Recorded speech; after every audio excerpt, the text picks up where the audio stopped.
بسم اللہ الرحمن الرحیم الحمد للہ رب العالمین الرحمن الرحیم مالک یوم الدین ایاک نعبد و ایاک نستعین اهدنا الصراط المستقيم صراط الذين أنعمت عليهم غير المغضوب عليهم ولا الضالين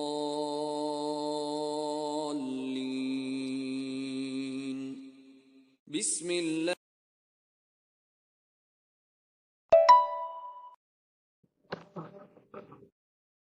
السلام علیکم ورحمۃ اللہ وبرکاتہ.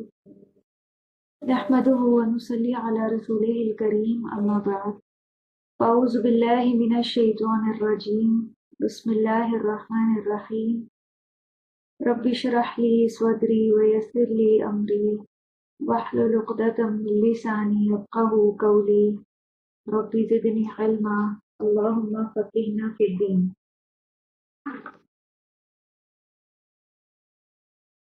آج ہم الحمدللہ اللہ کی توفیق سے اس سورت کا آغاز کرنے جا رہے ہیں. اس کا نام سورۃ الفاتحہ ہے. فاتحہ کا لفظ فاتحہ سے ہے. فاتحہ عربی میں کھولنے کو کہتے ہیں. مفتاح چابی یا کنجی بھی اسی سے ہے. چابی کیا کام کرتی ہے؟ جیسے تالا کھلتا ہے نا، تو فاتحہ کا معنی ہے کھولنے والی. قرآن پاک کی ابتدا اسی سورت سے ہوتی ہے. اس سے قرآن پاک کھلتا ہے، افتتاح ہوتا ہے. اور اس سورت کی فضیلت کے بارے میں ایک حدیث ہے. اس کا مفہوم یہ ہے کہ حضرت عبداللہ بن عباس رضی اللہ عنہ فرماتے ہیں کہ ایک دن جبرائیل علیہ السلام نبی کریم صلی اللہ علیہ وسلم کے پاس بیٹھے ہوئے تھے کہ انہوں نے اپنے اوپر ایک زوردار آواز سنی. انہوں نے اپنا سر اٹھایا، پھر فرمایا کہ یہ آسمان کا ایک دروازہ ہے جو آج سے پہلے کبھی نہیں کھلا. پھر فرمایا یہ ایک فرشتہ ہے جو آج سے پہلے زمین پر کبھی نازل نہیں ہوا. پھر اس فرشتے نے آپ صلی اللہ علیہ وسلم کو سلام کیا اور 2 نوروں کی خوشخبری دی اور کہا یہ 2 نور آپ کو ہی دیے جا رہے ہیں، آپ سے پہلے کسی نبی کو نہیں دیے گئے. ایک تو سورہ فاتحہ ہے اور دوسرا سورۃ البقرہ کی آخری 2 آیات. تو آپ جب کبھی ان دونوں میں سے کوئی کلمہ تلاوت کریں گے تو آپ کو مانگی ہوئی طلب کردہ چیز ضرور عطا کی جائے گی. اسے صحیح مسلم نے روایت کیا.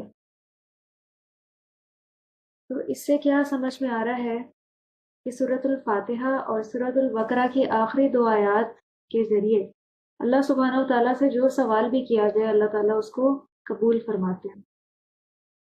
تو آپ ذرا محسوس کیجئے اس سورت کی فضیلت اور عظمت کو کہ آسمان کا ایک دروازہ کھلا جو پہلے کبھی نہیں کھلا، اور ایک فرشتہ اترا زمین پر جو پہلے کبھی نہیں اترا، اور اس نے آ کر آپ کو سلام کیا اور یہ سورت اور سورۃ البقرہ کی آخری 2 آیتیں عطا کی. تو ان صورتوں کو پڑھ کے جو بھی اللہ سے مانگا جائے وہ عطا کیا جاتا ہے.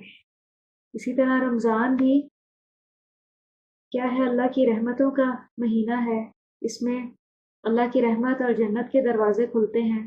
بہت کثرت سے لوگوں کو اللہ تعالیٰ اپنی رحمت اور جنت میں داخل فرماتے ہیں اور جہنم سے رہائی دیتے ہیں.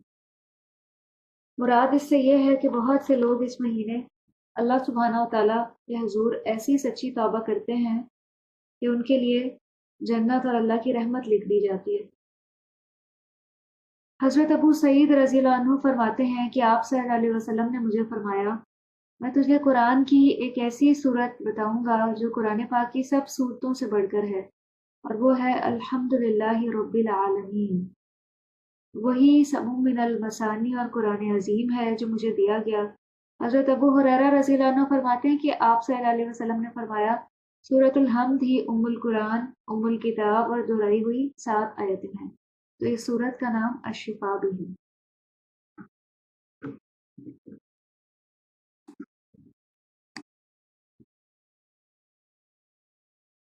چلیے اب اس کا آغاز کرتے ہیں. الحمدللہ رب العالمین. سب تعریف اللہ ہی کے لیے ہے کیوں اللہ کے لیے سب تعریف ہے، کسی اور کے لیے کیوں نہیں؟ اور سب سے مراد یہاں خاص پوری کی پوری تعریف ہے۔ مثلاً آپ اپنے بچے کی تعریف کرتے ہیں کہ وہ کتنا خوبصورت ہے یا کتنا پیارا ہے یا کتنا ذہین اور عقل مند ہے، تو ذرا سوچئے کہ اس میں اس بچے کا کیا کمال ہے۔ تو کمال کس کا ہے یا اصل تعریف کس کی ہے؟ اللہ کی ہے، جس نے اس بچے کو بنایا۔ ہم پہاڑوں کی تعریف کرتے ہیں تو پہاڑوں کا خود کیا کمال ہے، اس میں ہے کوئی؟ کس کا ہے؟ اللہ سبحانہ و تعالیٰ کا ہے۔ ہم دریاؤں کے، سمندروں کے پانی کو دیکھ کر انجوائے کرتے ہیں، خوش ہوتے ہیں، اس کی تعریف کرتے ہیں، تو اصل میں کیا ہے؟ وہ تعریف تو اس کی ہے نا جس نے ان کو بنایا۔ ان بیچاروں کا اپنا کیا ہے اس میں؟ تو مخلوق میں سے کسی کا بھی جب آپ کو خیال آئے اور آپ اس کی تعریف کریں تو دراصل وہ کس کی تعریف ہے؟ اللہ کی تعریف ہے۔ کیوں اس کی؟ اور عام لوگ یہی تو خطا کھاتے ہیں کہ وہ انسانوں میں گم ہو جاتے ہیں، وہ مال و دولت میں گم ہو جاتے ہیں، مال و دولت کی محبت میں گم ہو جاتے ہیں، دینے والے کو بھول جاتے ہیں، بنانے والے کو بھول جاتے ہیں۔ تو الحمدللہ رب العالمین، سب تعریف اللہ ہی کے لیے ہے اور سب شکر اللہ ہی کے لیے ہے، اور تعریف کے ساتھ شکر بھی، کیونکہ خالی تعریف فائدہ نہیں دیتی جب تک شکر کے جذبات نہ ہوں کہ الحمدللہ جس نے یہ بنایا کہ میں اس چیز کو دیکھ سکتی ہوں، میری آنکھوں کی ٹھنڈک بنایا میری اولاد کو۔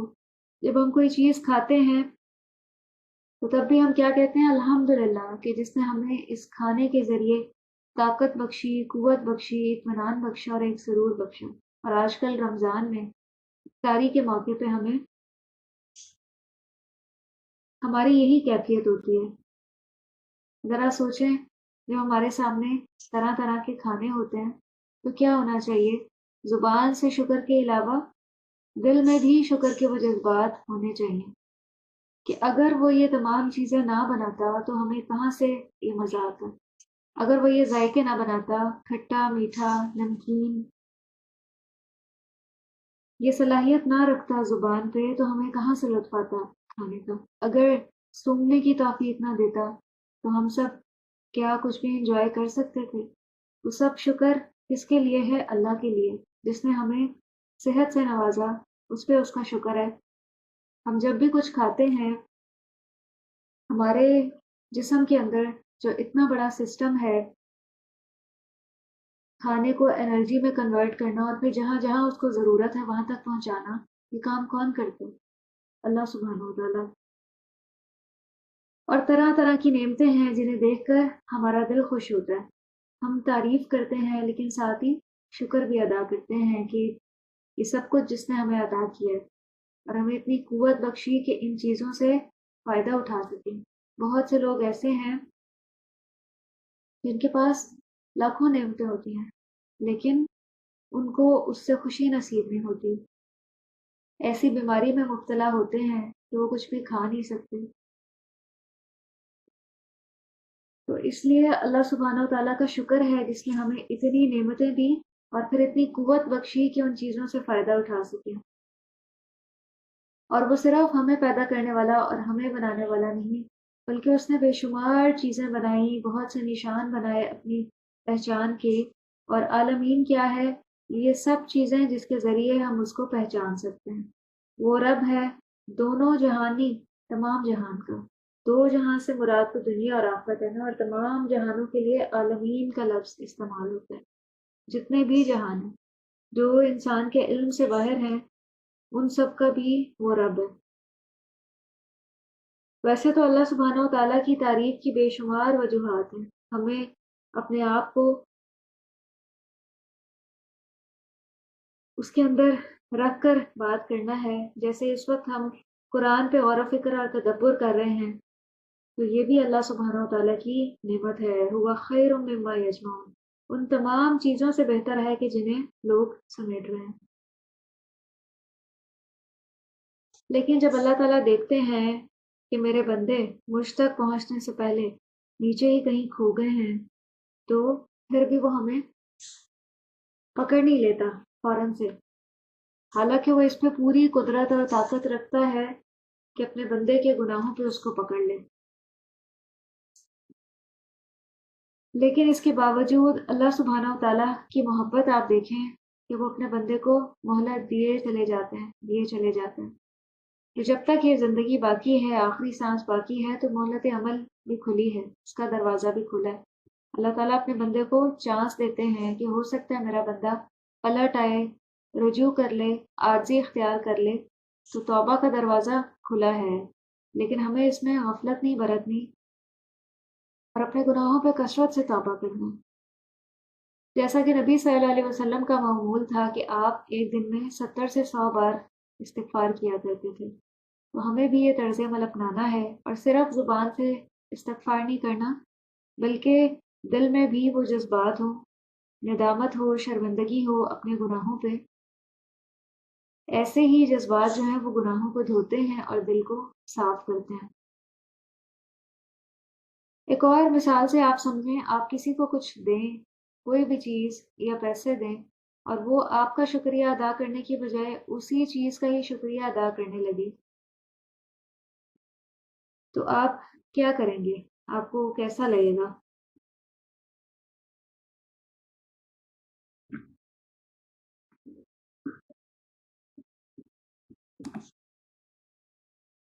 یقیناً اچھا نہیں لگے گا، اور انسان سوچتا ہے کہ اگلی بار میں اس کو دوں جو کم از کم احسان مند تو ہو۔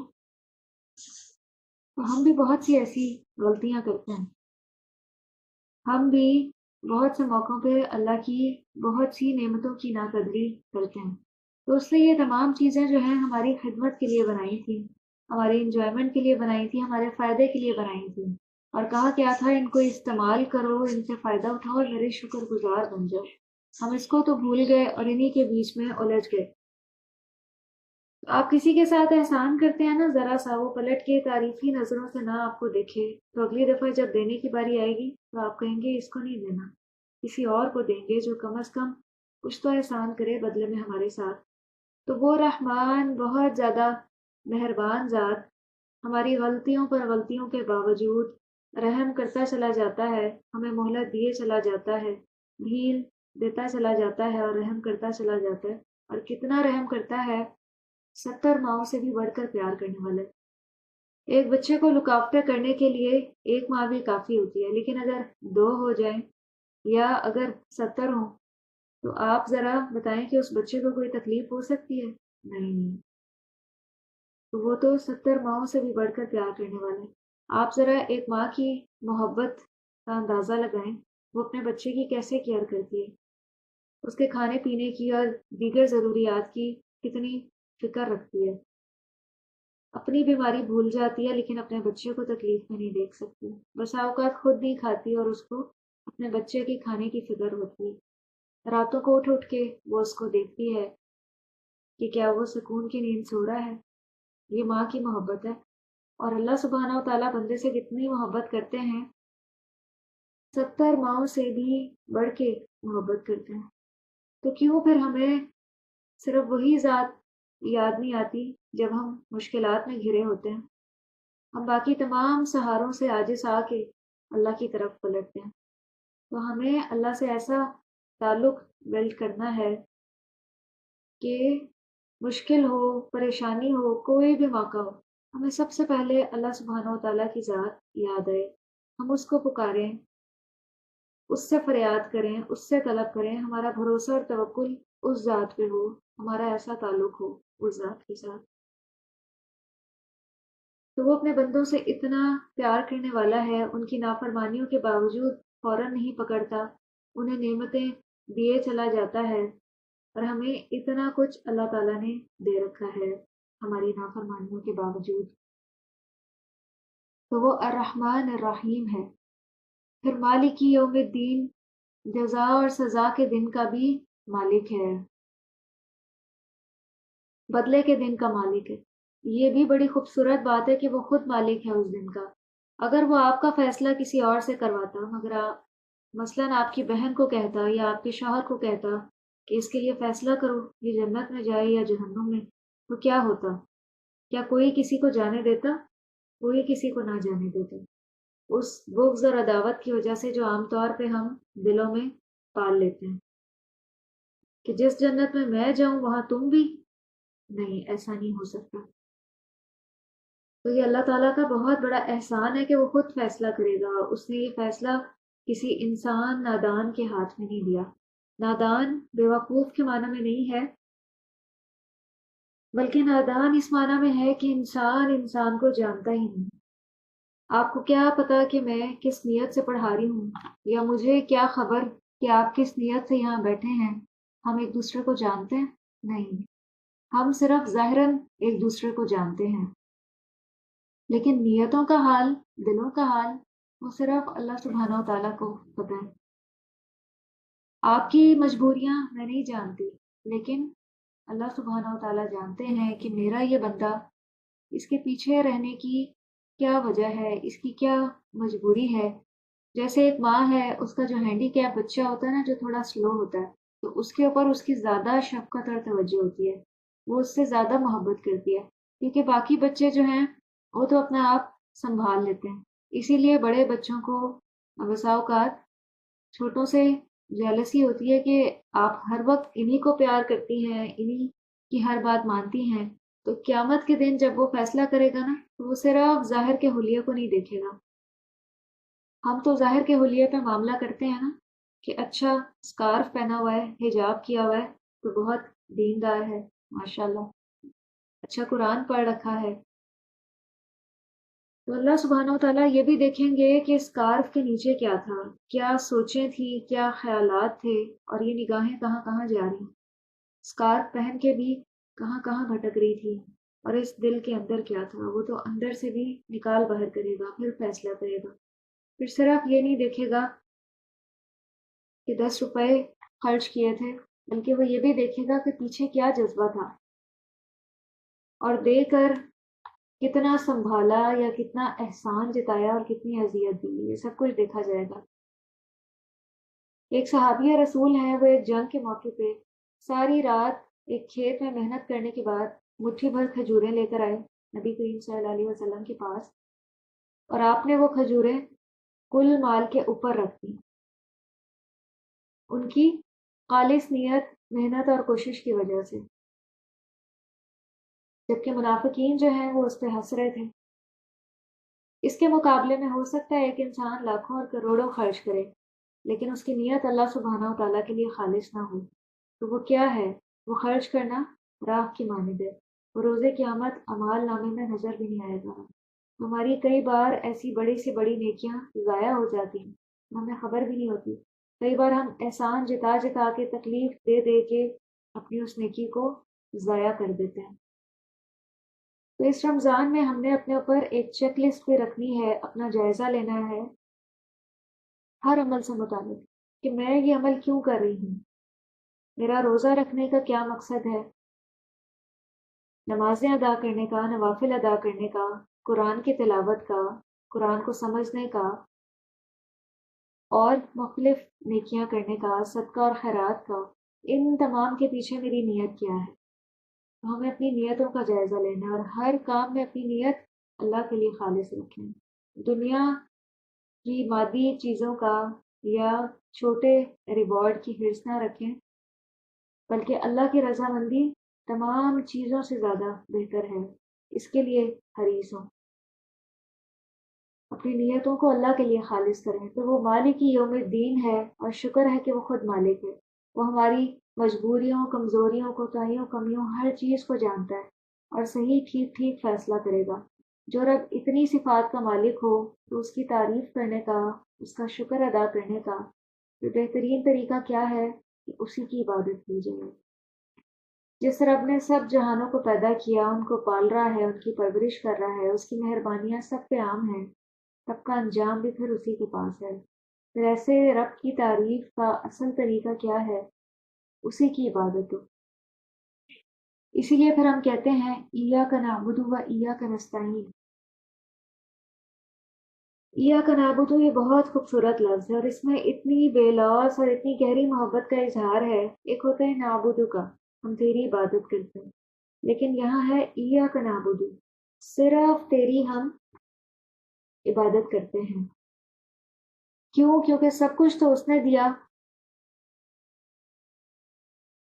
اسی لیے خوشی کے اظہار کے طور پہ ہم کیا کہتے ہیں؟ ایاک نعبد، صرف تیرا، جہاں تو ہے وہاں کوئی بھی نہیں، تو ہم صرف تجھ سے مانگتے ہیں، صرف تیرا ہی سہارا ہے، تجھی پہ بھروسہ کرتے ہیں، تیرے بن کے رہنا چاہتے ہیں، اس لیے کہ تو کبھی سہاروں کو توڑتا نہیں ہے۔ ہم ایک قدم آئیں تو تو 10 قدم آتا ہے، ہم سو بھی جائیں تو تو جاگتا ہے، ہماری حفاظت کرتا ہے، اور کس کس چیز کا بندوبست نہیں کیا اس نے، اس لیے ہم صرف تجھ سے مانگتے ہیں۔ اچھا، کسی اور سے جب مانگتے ہیں تو پھر کیا ہوتا ہے؟ آپ مانگے ذرا کسی سے، ایک دن مانگے، اگلے دن مانگنے جائیں گے، وہ کہے گا کہ پھر آ گئے مانگنے، اور دے کے احسان جتاتے ہیں، شرمندہ کرتے ہیں، اور پھر آپ ان کے آگے نظر نہیں اٹھا سکتے، دم نہیں مار سکتے، ان کی مرضی کے خلاف کچھ نہیں کر سکتے، اور اللہ سبحانہ و تعالیٰ نے تو ایسا کبھی نہیں کیا، بلکہ اللہ تعالیٰ اپنے اس بندے سے خوش ہوتے ہیں جو اللہ تعالیٰ سے کثرت سے دعا کرتا ہے، کثرت سے سوال کرتا ہے، اور اپنے اس بندے سے ناراض ہو جاتے ہیں جو اللہ تعالیٰ سے دعا نہیں کرتا۔ آپ دن کو اللہ کو پکاریں، رات کو پکاریں، اللہ سبحانہ و تعالیٰ ہر وقت سنتے ہیں، بلکہ رات کو وہ آسمان دنیا پہ نزول فرماتے ہیں اور دیکھتے ہیں کہ ہے کوئی میرا بندہ جو مجھ سے سوال کرے اور میں اس کو عطا کروں۔ تو اسی لیے ہمیں جب بھی مانگنا ہے اللہ سے مانگنا ہے، اللہ تعالیٰ اپنے بندے کی پکار کو سنتے ہیں، اس کی پکار کا جواب دیتے ہیں، ہمارا یہ بھروسہ اور توکل ہونا چاہیے، اور اللہ تعالیٰ بندے سے اس کے گمان کے مطابق معاملہ کرتے ہیں۔ اگر بندے کا یہ گمان ہونا کہ اللہ تعالیٰ میری سنتے ہیں، وہ میری دعائیں قبول کرتے ہیں، وہ مجھے ضرور عطا کریں گے، وہ ضرور میری مشکل ٹال دیں گے، وہ ضرور مجھے اس مشکل یا پریشانی سے نکال لیں گے، تو اللہ سبحانہ و تعالیٰ ایسا ہی کریں گے۔ اور اگر بندے کا گمان اس کے برعکس ہو تو پھر ویسا ہی معاملہ کیا جاتا ہے۔ تو اللہ تعالیٰ کیا چاہتے ہیں کہ مجھ سے مانگو، ساری ضرورتیں میرے سامنے رکھو، اور عبادت کی مکمل شکل بھی کب سامنے آتی ہے؟ جب کیا ہو؟ جب مدد بھی صرف اللہ سبحانہ و تعالیٰ سے مانگی جائے۔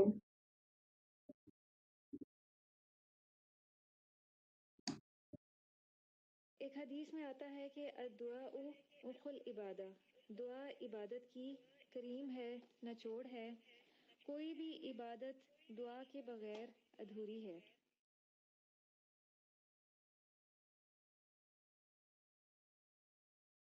دعا نہ صرف یہ کہ عبادت ہے بلکہ عبادت کا اعلیٰ ترین حصہ ہے۔ تو رمضان میں کثرت سے دعائیں مانگیں اللہ سبحانہ و تعالیٰ سے، جیسے میں نے آپ کو کل بھی بتایا تھا کہ اپنی ڈائری پہ نوٹ کر لیں ساری دعائیں جو پچھلے کئی سالوں سے آپ مانگ رہے ہیں، اور رات کو جب آپ بیدار ہوتے ہیں اس وقت اور افطاری کے وقت خوب اللہ تعالیٰ سے دعائیں مانگیں۔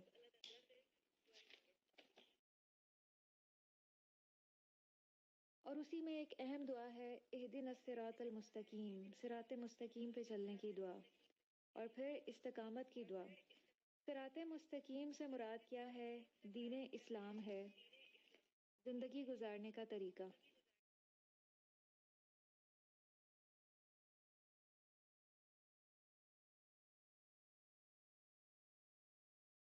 لائف سٹائل، ایک نیا طریقہ زندگی جو اللہ تعالیٰ کی مرضی کے مطابق ہو، وہ راستہ جو بندے کو خدا تک پہنچائے۔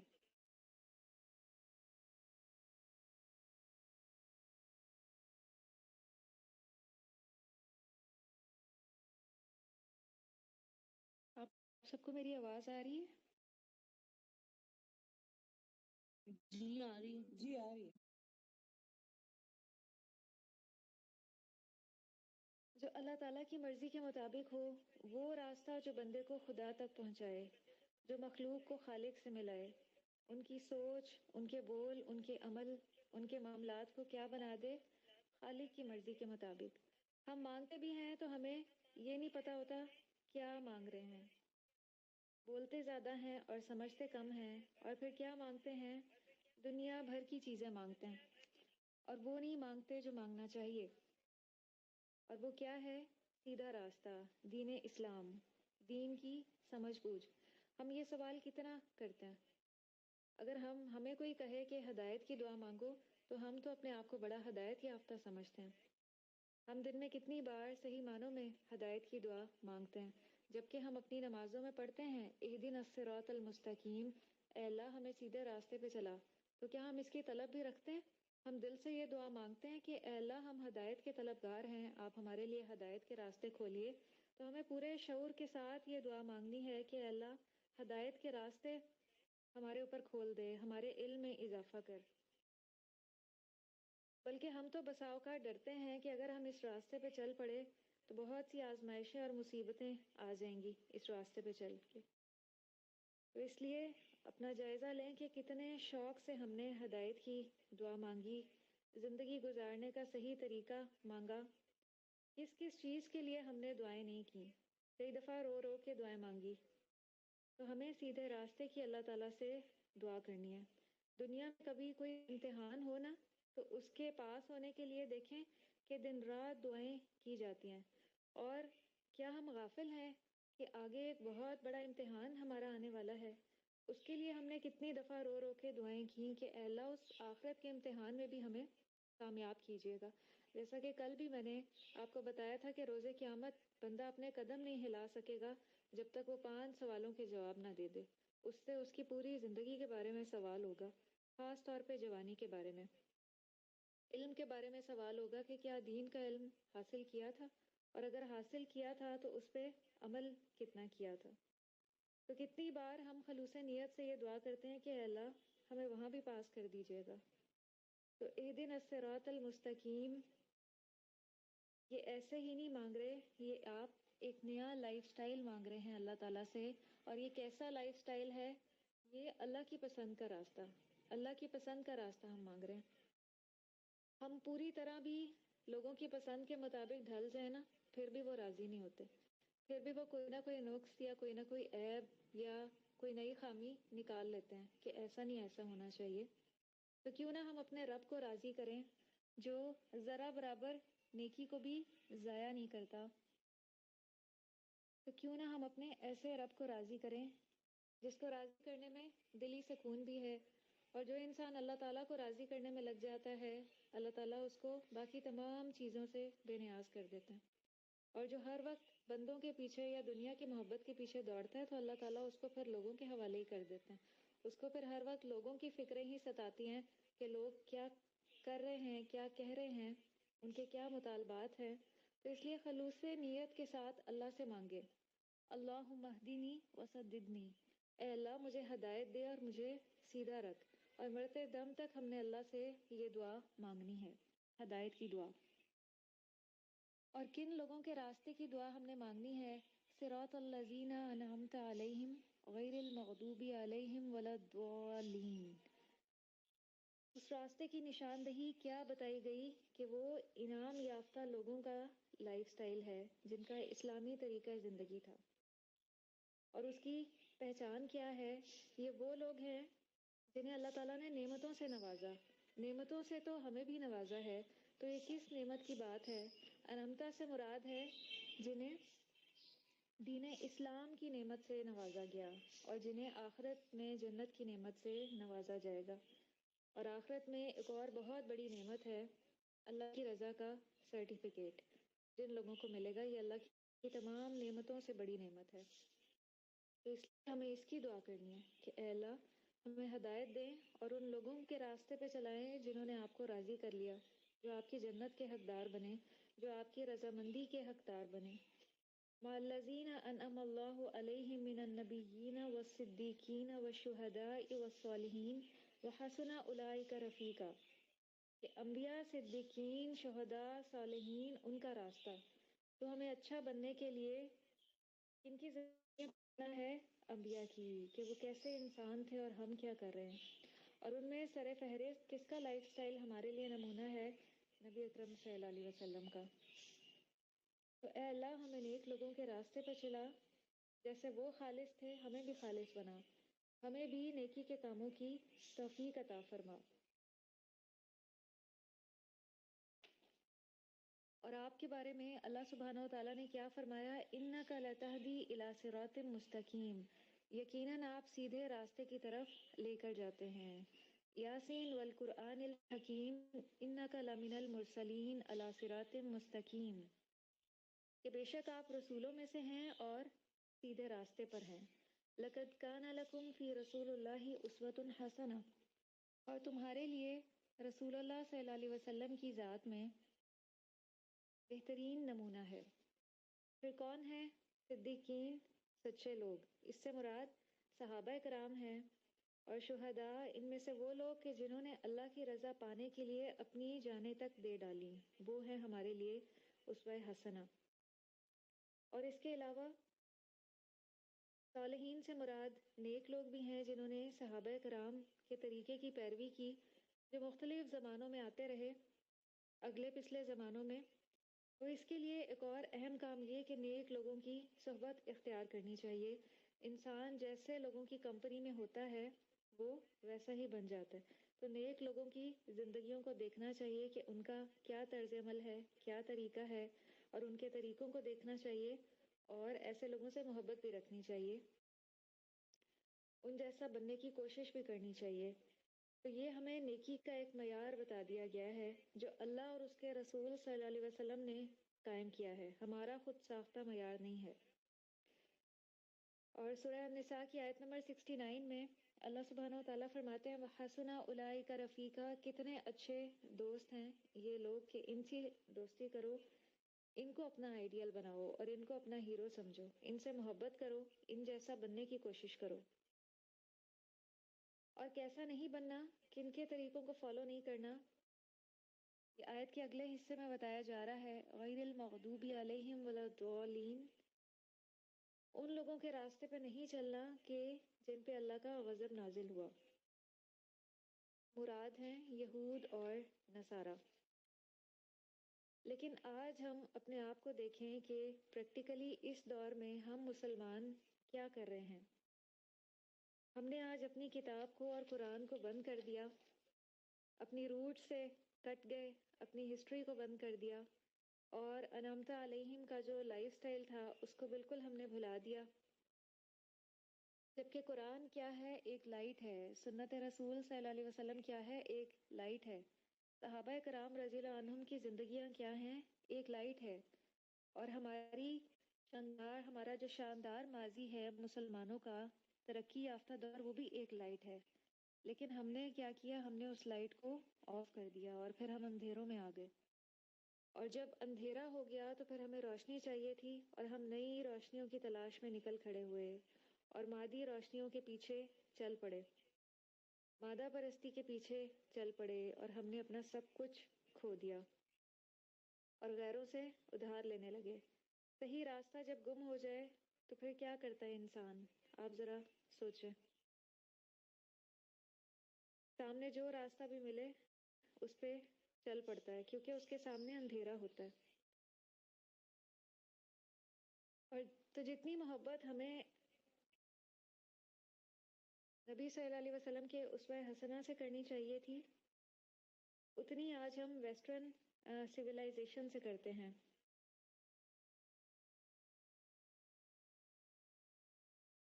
تو اصل تقاضا کیا ہے کہ ہم قرآن سے محبت کریں اور اس کتاب کو ہم سیکھیں، کیونکہ اس کتاب کو جانے بغیر اس سے محبت کا دعویٰ جھوٹا ہے، بالکل خالی ہے۔ اللہ اور اس کے رسول صلی اللہ علیہ وسلم کی معرفت کے بغیر، پہچان کے بغیر آپ سے محبت کا دعویٰ محض باتیں ہیں۔ اگر کوئی کہتا بھی ہے نا کہ مجھے بہت محبت ہے تو وہ صرف سطحی سی بات ہے، بالکل اوپر اوپر سے، اور شاید وہ ڈر کے مارے کہتا ہو کہ اگر میں نے کہا نہیں تو پھر مجھے لوگ ایسا اور ایسا کہیں گے۔ تو اس لیے ہمیں صحابہ کرام کی زندگیوں کو بھی جاننا ہے، ان کو اپنا رول ماڈل بنانا ہے۔ یہی ہمارا سب سے بڑا تقاضا ہے، اور اسی صورت میں ہم ان اندھیروں سے نکل سکتے ہیں۔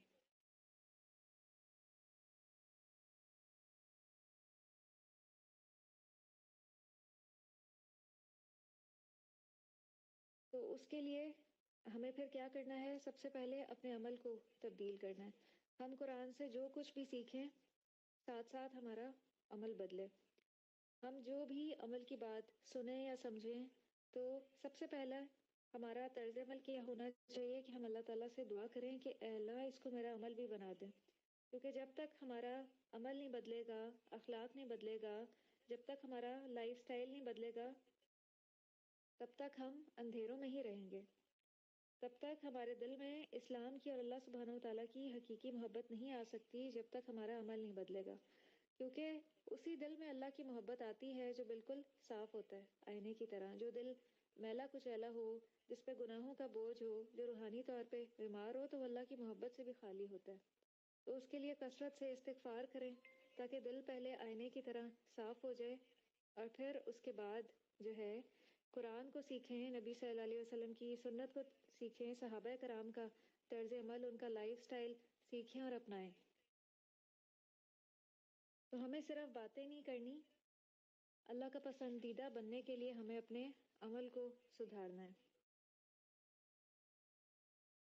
ہم تو بسا اوقات لوگوں کے بھی پسندیدہ نہیں ہوتے، تو کیا پھر وہ ذات ہمیں پسند کرے گی؟ جس کے لیے کرائیٹیریا کیا ہے؟ قلب سلیم ہے۔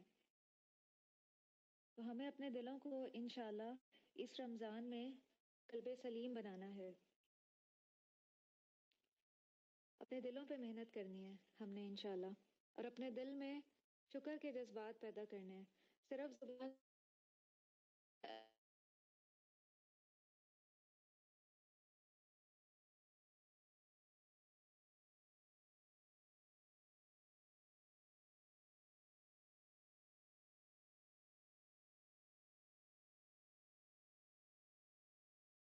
اپنی نعمت کو اینالائز کر رہے ہوں یا اس سے خوش ہو رہے ہوں، تو اس کا اعتراف ہمارے دل میں یہ ہونا چاہیے کہ اللہ سبحانہ و تعالیٰ نے مجھے دی ہے۔ تو شکر کرنا دراصل کیا ہے؟ دینے والے کا اعتراف کرنا۔ اعتراف کا مطلب سمجھتے ہیں مان جانا کہ واقعی اس نے دیا ہے، واقعی وہ میرا محسن ہے، یہ اعتراف۔ تو جب انسان کسی کی خوبی مان لیتا ہے، جب انسان کسی کا احسان مان لیتا ہے، اصل وہ ایک مثبت ہے، اور مثبت رویہ یا مثبت سوچ جو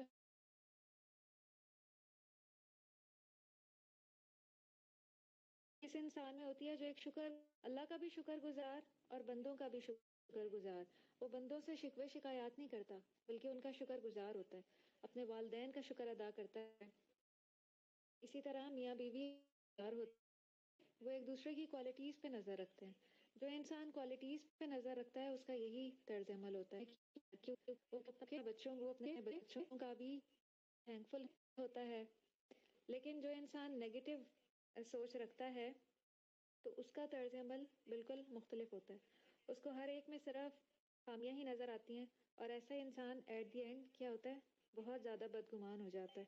اور بدگمانی یہ ہے کہ دل میں بدگمانی نہیں آنی چاہیے، بندوں کے لیے بھی نہیں، اور اللہ سبحانہ و تعالیٰ سے بھی تمام زندگی۔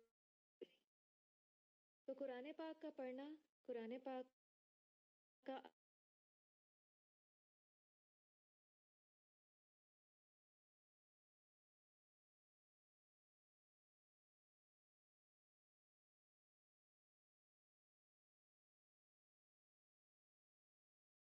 مثبت سوچ رکھنے والا انسان، ایک دیندار انسان کو اگر پہچاننا ہو تو اس میں کیا دیکھیں؟ یہ سب سے بڑی کوالٹی ہے، اس کی سوچ دیکھیں کہ مثبت ہے۔ اگر اس کی سوچ مثبت ہے تو آپ اس میں دین کی بہت سی کوالٹیز دیکھیں گے۔ تو دین کیا چاہتا ہے کہ ہم نقصان سے بچ کر فائدے میں آ جائیں، نیگیٹو تھنکنگ سے نکل کر پازیٹیو تھنکنگ اپنائیں۔ جو نیگیٹو تھنکنگ ہے وہ انسان کو بیمار کر دیتی ہے۔ اسی لیے آپ دیکھیں صلہ رحمی کی جو حدیث ہے، اس کا مفہوم یہ ہے کہ صلہ رحمی کرنے والے کے رزق میں اور اس کی عمر میں برکت ہوتی ہے۔ تو جو انسان صلہ رحمی نہیں کرتا بلکہ قطع رحمی کرتا ہے تو اس کی عمر بھی کم ہو جاتی ہے، کیونکہ ایسی سوچیں ہر وقت انسان کو گھلائے رکھتی ہیں، پریشان کیے رکھتی ہیں، اور وہ بس انہی کے خول میں بند ہو کے رہ جاتا ہے، اپنے زندگی کے مقصد کو بھی وہ بھول جاتا ہے، ساری صلاحیتوں کو زنگ لگنا شروع ہو جاتا ہے۔ تو اس لیے نیگیٹو باتیں کرنے کی بجائے پازیٹیو باتیں کیا کریں، مایوسی کی بجائے امید رکھا کریں کہ مجھے اللہ کی ذات کافی ہے، وہ کر دے گی۔ بڑی سے بڑی مشکل ہو یا پریشانی ہو، کیا طرز عمل ہونا چاہیے؟ مجھے اللہ کی ذات کافی ہے، وہ کر دے گی۔ آپ اللہ پہ ایسا بھروسہ اور توکل تو کر کے دیکھیں، اللہ سبحانہ و تعالیٰ وہ مشکل اور پریشانی فوراً دور کر دیں گے۔ اللہ تعالیٰ بندے سے کیسا معاملہ کرتے ہیں بتائیں آپ؟ اللہ تعالیٰ بندے سے اس کے گمان کے مطابق معاملہ کرتے ہیں، جیسا گمان ہوتا ہے ویسا اللہ تعالیٰ کا معاملہ ہوتا ہے۔ اگر بندہ بھروسہ اور توکل کرتا ہے تو اللہ تعالیٰ اس کے مطابق اس کو عطا کرتے ہیں۔ اگر بندہ یہ سوچتا ہے کہ اللہ تعالیٰ میری سنتے ہیں، وہ ضرور میری دعا قبول کریں گے، تو اللہ تعالیٰ دعا کو قبول کرتے ہیں۔ تو ہمیں حسن ظن سے کام لینا ہے، بندوں کے ساتھ بھی اور اللہ کے ساتھ بھی۔ اندھیروں کی بجائے روشنی کی طرف نظر رکھیں، جو نہیں ملا اس کو سوچنے کی بجائے جو ملا ہے اس کی قدر کریں۔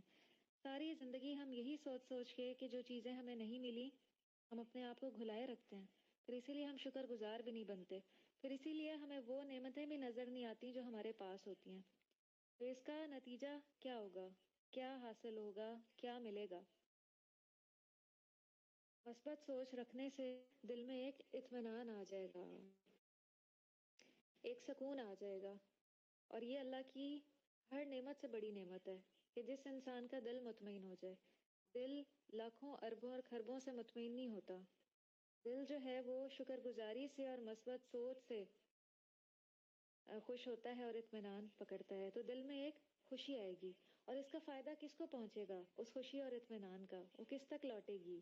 وہ خود ہماری اپنی ذات کو فائدہ دے گی۔ تو جب آپ اطمینان کے ساتھ زندگی بسر کریں گے اور اسی اطمینان کی حالت میں جان دیں گے تو اگلی دنیا میں بھی آپ کو ہر جگہ وہ امن اور اطمینان نصیب ہوگا، ہر جگہ، قبر میں بھی، روز محشر بھی، پلسرات پہ بھی، وہ جنت تک ساتھ جائے گا۔ اور اللہ سبحانہ و تعالیٰ کو بھی روز قیامت قلب سلیم مطلوب ہوگا کہ جو انسان صحیح سلامت دل لے کر آیا ہوگا۔ تو ہمیں اپنے دلوں پہ محنت کرنی ہے، اپنے دلوں کا جائزہ لینا ہے کہ ہمارے دل میں کیا ہے۔ تو جو کام بھی کریں صبح سے رات تک اس میں اپنی نیت کو اللہ کے لیے خالص کر لیں، وہ چاہے دنیا کا ہی کوئی کام ہو۔ ہم کھانا بھی بنا رہے ہیں، ہم افطاری کے لیے محنت کر رہے ہیں، تو اس میں بھی کیا سوچیں، کھلانا جنت میں لے جانے والا عمل ہے، میں اس لیے یہ محنت کر رہی ہوں۔ تو وہ اس طرح کی سوچ اور نیت بھی کیا ہے، پھر انسان کے نامہ اعمال میں نیکی اور ریوارڈ لکھ دے گی، تو پھر پورا دن عبادت ہو گیا نا۔ تو اس لیے صبح سے رات تک اپنی نیت کو آخرت اورینٹڈ کر لیں۔ اور ایک اور چیز جو انسان کو اطمینان بخشتی ہے وہ یہ کہ دنیا کے معاملے میں ہمیشہ اپنے سے نیچے والے کو دیکھیں۔ نبی صلی اللہ علیہ وسلم نے فرمایا، تم اس کو دیکھو جو تم سے نیچے ہے، اس کو نہ دیکھو جو تم سے اوپر ہے، اس طرح تم اپنے اوپر اللہ کی نعمت کو کم نہیں سمجھو گے۔ ہمیشہ اپنے سے نیچے والے کو دیکھو۔ نبی صلی اللہ علیہ وسلم نے فرمایا، دو صفات جو کسی کے اندر ہوں اللہ اس کو شاکر اور صابر لکھ دیتا ہے۔ جو دنیا کے معاملے میں اس کو دیکھے جو اس سے کم ہے، پھر وہ اللہ کا شکر کرے اس نعمت پر جو اللہ تعالیٰ نے اسے دی ہے، اور جو اپنے دین کے معاملے میں اسے دیکھے جو اس سے اوپر ہے، پھر اس کی پیروی کرے۔ مگر وہ جو اپنی دنیا کے معاملے میں اس کو دیکھے جو اس سے اوپر ہے، پھر وہ اس پر افسوس کرے جو اس سے کھو گیا، تو نہ وہ شاکر لکھا جائے گا اور نہ وہ صابر لکھا جائے گا۔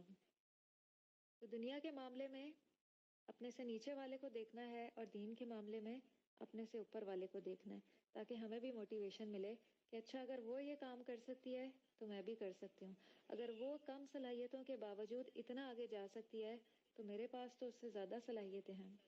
تو اس لیے نیکی کے معاملے میں ضرور اپنے آپ کو دوسروں سے کمپیئر کیا کریں۔ تو آپ دیکھیے کہ زندگی کا اصل مزہ صرف اس شخص کو ہے کہ جس کے دل میں شکر کا چشمہ رواں ہے، وہ ان نعمتوں کو دیکھتا ہے، محسوس کرتا ہے جو اس کے پاس ہیں، اور یہی خوشی کا حقیقی راز ہے جس کو بہت کم لوگ سمجھ پاتے ہیں۔ لوگ آج یہ سمجھتے ہیں کہ اچھا ہمارے پاس مال و دولت کے انبار ہوں گے، بڑا گھر ہوگا، یا یہ اور یہ نعمتیں جنہیں لوگوں نے ایک معیار بنایا ہوا ہے ہوں گی تو ہی ہم خوشحال ہوں گے۔ تو ایسا نہیں ہے۔ آپ آزما کے دیکھ لیں کہ اگر دل مطمئن نہیں ہے نا، تو نفس کا تو یہ عالم ہے کہ اگر انسان کی کوئی طلب ہوتی ہے اور اس کو وہ نعمت مل جاتی ہے، تو جب وہ نعمت ملتی ہے نا تو وہ ایک عام سی بات ہی لگتی ہے کہ اچھا یہ تھی وہ چیز جس کے لیے میں سالہ سال سے اتنی محنت اور کوشش کر رہی تھی۔ تو اصل اطمینان کیا ہے؟ جو اپنے دل کو مطمئن بنا لے، اپنے نفس کو نفس مطمئنہ بنا لے اور اپنے قلب کو قلب سلیم بنا لے، یہ ہے اصل چیز، اصل محنت جو ہم نے کرنی ہے۔ پھر چاہے انسان کے پاس تھوڑا ہو، وہ کیا ہے، مطمئن رہتا ہے اس پہ، اور وہ دوسرے کو بھی دینا جانتا ہے۔ آپ دیکھیں کہ 5 انگلیاں برابر نہیں ہیں، ہر معاملے میں کسی کو علم زیادہ ملا، کسی کو مال زیادہ ملا، کسی کو ہم سے زیادہ بہتر شکل ملی، کسی کو طاقت یا جسمانی قوت زیادہ مل گئی، تو ہر ایک کے پاس تمام چیزیں برابر نہیں ہیں۔ اگر ہم کسی ایک کو دنیا کے معاملے میں کسی ایک چیز میں زیادہ دیکھتے ہیں اور ہم اس پہ کڑتے رہتے ہیں، تو ہم یہ کیوں نہیں دیکھتے کہ ہمیں کیا اس سے زیادہ ملا ہوا ہے؟ ایسی کون سی نعمت ہے جو اللہ سبحانہ و تعالیٰ نے صرف ہمیں دی ہوئی ہے؟ ہو سکتا ہے کہ ہمیں اللہ تعالیٰ نے دین سیکھنے اور سکھانے کی توفیق دی ہوئی ہو، اور یہ تو دنیا کی تمام نعمتوں سے زیادہ بہتر ہے، یہ تو ابدی ہے، آخرت میں کام آنے والی ہی یہ ہے۔ تو ہر انسان کہیں نہ کہیں کسی نہ کسی کمی کا شکار ہے، کوئی بھی انسان پرفیکٹ نہیں ہو سکتا دنیا میں۔ بڑے بڑے بھی جو بادشاہ گزرے ہیں، ان کی زندگیوں میں بھی بہت سی کمیاں یا بہت سی خواہشات ادھوری رہ گئیں۔ تو اگر ہم صرف کمیوں پہ نظر رکھیں گے تو کبھی تسلی نہیں ہوگی۔ اور جو شکر گزار انسان ہوتا ہے، اس کا ایک اور ایٹیچیوڈ بھی ہوتا ہے کہ شکر صرف اس دل میں پیدا ہوتا ہے جو یہ سمجھے کہ مجھے یہ سب کچھ کہیں اور سے ملا ہے، میری قابلیت نہیں ہے۔ اور اگر انسان یہ سمجھنے لگے نا کہ یہ میری قابلیت ہے، تو وہ شکر نہیں ادا کر سکتا۔ تو اس لیے ہمارے پاس جو کچھ بھی ہے یا جو کچھ بھی ہمیں ملتا ہے، فوراً اس پہ الحمدللہ کہیں، صرف زبان سے نہیں بلکہ دل میں بھی اعتراف ہو کہ یہ دینے والی مجھے وہ پاک ہستی ہے کہ یہ سب کچھ میرے اختیار میں نہ تھا، یہ اس کا احسان ہے۔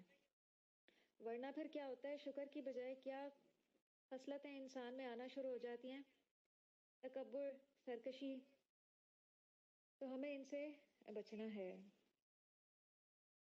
ما خلقت الجن والانس الا لیعبدون، اللہ تعالیٰ نے ہمیں اپنی عبادت کے لیے پیدا کیا ہے۔ تو اصل عبادت کیا ہے؟ عبادت عبد سے ہے، اور عبد کا مطلب ہوتا ہے بندگی اور عاجزی۔ کس کے سامنے؟ اپنے رب کے سامنے ہے۔ میرا کچھ نہیں، میرے پاس جو کچھ بھی ہے میرے رب کا دیا ہوا ہے، اس لیے مجھے کوئی حق نہیں کہ میں دوسروں پہ سرکشی کروں، دوسروں کو ذلیل و خوار کروں، حقیر سمجھوں، برا سمجھوں، ان سے بدگمان رہوں، ان سے برا رویہ اپناؤں، بد اخلاقی سے پیش آؤں۔ آج ہم مسلمانوں میں یہی چیز تو ختم ہو گئی ہے۔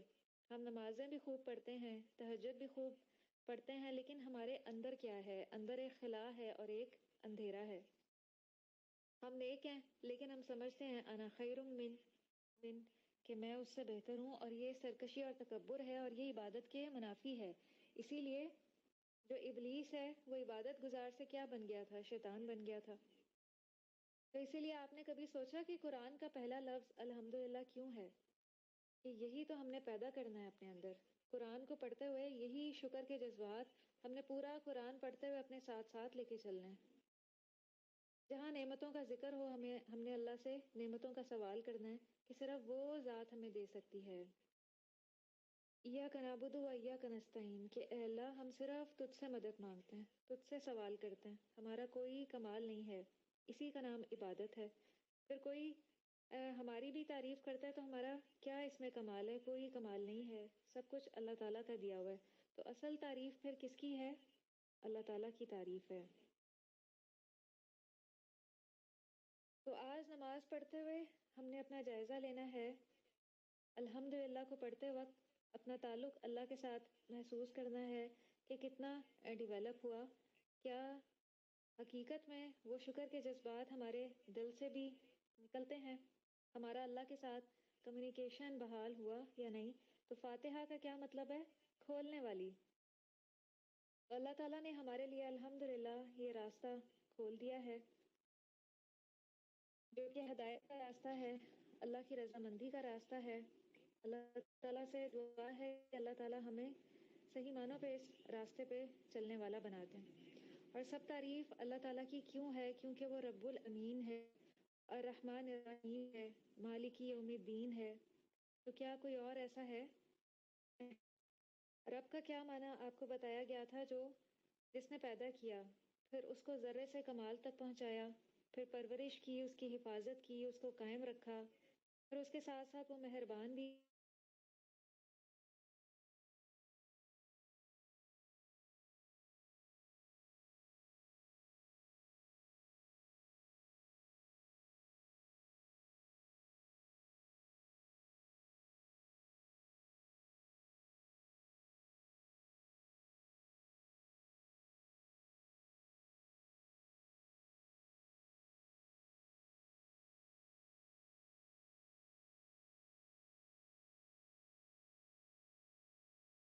کیسے ادا ہوگا؟ یہ خالی تعریف سے بات نہیں بنے گی. اس کے لیے ضروری ہے کہ عبادت کس طرح کی ہو کہ ہم اللہ سے مدد مانگیں، اللہ سے دعا مانگیں، صرف اللہ کی ذات پہ بھروسہ اور توکل رکھیں.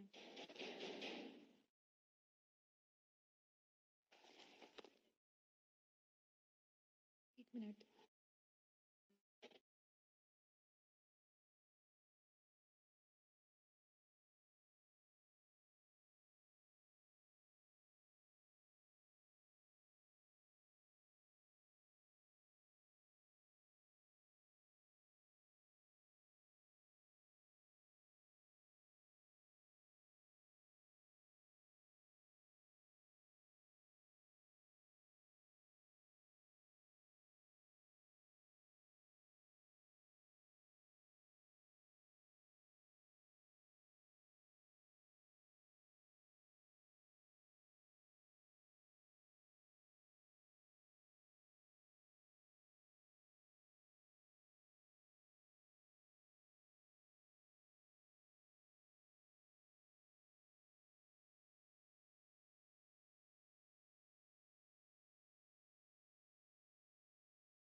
تو اس رمضان میں ہمیں اللہ سبحانہ و تعالیٰ سے ہدایت کی دعا مانگنی ہے، صراط مستقیم کی دعا مانگنی ہے، ان لوگوں کا راستہ جنہوں نے اپنے رب کو راضی کر لیا.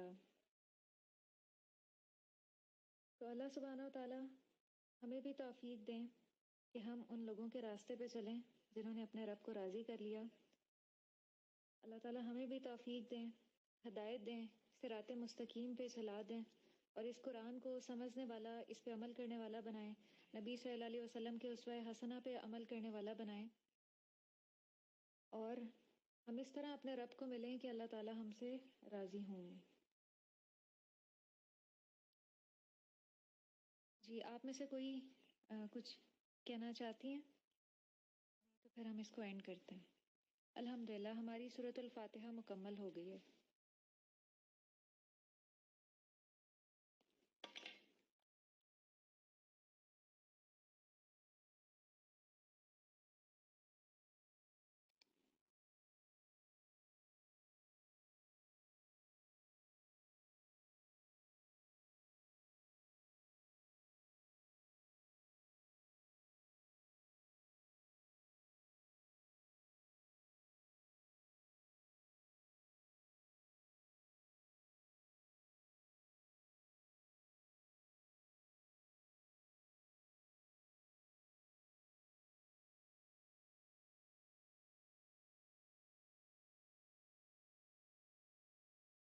وآخر دعوانا